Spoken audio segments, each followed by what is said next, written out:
Menteri Keuangan Purbaya akan bikin Indonesia jadi seperti Singapura. Masyarakat pelan-pelan mulai memperhitungkan kiprah beliau sebagai seorang Menteri Keuangan karena sederet kebijakan populis-populisnya di awal ia menjabat sebagai seorang Menteri Keuangan. Tapi kalian pernah nggak sih berpikir kenapa Pak Prabowo itu berani menggeser Sri Mulyani dan menggantikannya dengan Pak Purbaya? Berdasarkan hasil analisa gue dari beberapa bacaan dan informasi yang gue lihat, ternyata ini bukan sekedar pergeseran posisi, tapi ini soal mimpi besar Presiden Prabowo. Jadi, Prabowo itu pengen Indonesia setara dengan Singapura, dan tangan dingin Purbaya bisa jadi salah satu kuncinya. Maksudnya tuh gimana? Jadi sejak awal menjabat sebagai presiden, Pak Prabowo tuh udah melihat ada permasalahan di tubuh BUMN. Contoh gampangnya adalah BUMN seperti PLN, Telkom, sampai Pertamina, itu kan nyetor duit gede nih ke negara. Tapi, duit itu langsung masuk ke kas negara melalui Kementerian Keuangan, lalu dipakai sebagai anggaran untuk membelanjakan banyak hal. Nah, pada prakteknya, anggaran ini itu bisa langsung habis dan hilang gitu aja. Berbeda banget dengan Singapura, jadi di Singapura itu mereka juga punya BUMN nih, perusahaan-perusahaan negara. Jadi pemasukan dari BUMN Singapura itu ditabung dulu oleh negara, lalu diinvestasikan biar uangnya jadi lebih gede lagi.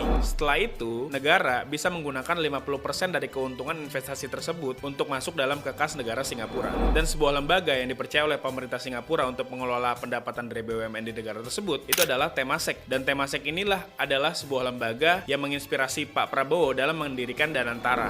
Jadi, Pak Prabowo ini mendirikan Danantara karena dia pengen Indonesia tuh punya mesin uangnya sendiri yang mengelola pendapatan dari BUMN biar uangnya jadi lebih besar lagi yang nantinya akan digunakan untuk kepentingan banyak orang. Hal ini udah lebih dulu dilakukan oleh Singapura melalui Temasek, Malaysia dengan Khazanahnya, dan Tiongkok melalui CIC-nya. Balik lagi nih, kenapa Pak Menteri Purbaya itu dipilih untuk menggantikan Sri Mulyani? Ternyata Purbaya ini bukan orang sembarangan loh teman-teman. Jadi kalau kalian cek track record karirnya, Menteri Purbaya ini sebelumnya pernah menjabat sebagai kepala LPS, dan sebelum LPS dia lebih lama menjabat sebagai orang dari Danareksa. PT Danareksa ini adalah bagian dari BUMN yang kerjanya itu mirip sama Temasek di Singapura. Kerjaannya mereka itu adalah ngatur aset, gabungin BUMN kecil biar lebih efisien, dan basically mereka ini bikin BUMN yang berantakan jadi lebih rapi. Jadi selain di LPS, Pak Purbaya ini punya pengalaman di PT Danareksa itu selama 15 tahun. Danareksa itu mirip banget kan konsepnya dengan Temasek di Singapura. Bisa jadi Prabowo memilih Purbaya sebagai seorang menteri karena dia percaya bahwa Pak Purbaya ini bisa menjadi arsitek untuk membuat Indonesia setara dengan Singapura. Visinya jelas, Prabowo membuat sebuah lembaga yang powerful dalam bentuk Danantara biar kita nggak ketergantungan pemasukannya cuma dari pajak, tapi bisa melalui sebuah lembaga yang mengelola kekayaan negara biar uangnya jadi lebih banyak lagi dan bisa dimanfaatkan oleh masyarakat luas. BTW, Singapura itu penerimaan pajaknya cuma 55% sampai 60% loh teman-teman. Selebihnya pemasukan mereka itu didapatkan oleh Temasek dan lembaga-lembaga BUMN yang mereka bangun. Coba bandingin sama Indonesia yang kurang lebih 70 sampai 80% penerimaan APBN itu didapatkan dari pajak negara. Jadi kebayang